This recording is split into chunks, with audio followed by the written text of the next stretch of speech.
सैफवर हल्ला करणाऱ्याला अटक करण्यात आलेली आहे। पाहूया सुरुवातीला त्या संदर्भातल्या टॉप 9 बातम्या। मोहम्मद आलियानकडून सैफवर हल्ला, पोलिसांचा दावा। पकडले जाण्याच्या भीतीने आरोपीनं सुरुवातीला विजय दास असं नाव सांगितलं। मुंबई पोलिसांची माहिती। रात्री कासाड वळवलीच्या लेबर कॅम्पमध्ये पोलिसांकडून सर्व कर्मचाऱ्यांची चौकशी। कर्मचाऱ्यांना एका लाईनमध्ये उभं करून सर्वांचे मोबाईलही तपासले। सैफ अली खानच्या हल्लेखोराच्या मुसक्या आवळल्या। ठाण्याच्या कासाड वळवलीच्या लेबर कॅम्प जवळच्या झुडपातून आरोपीला बेड्या। रात्री 3 वाजता आरोपीला अटक।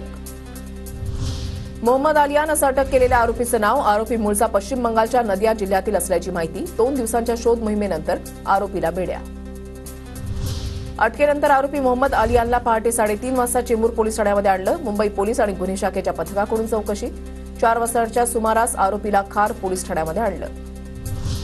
200 पोलिसांच्या पथकाकडून सापळा रचत सैफच्या हल्लेखोराला अटक। हिरानंदानी इस्टेट परिसरामध्ये आरोपी अंगावर झाडाची पानं आणि गवत पांघरून लपला होता।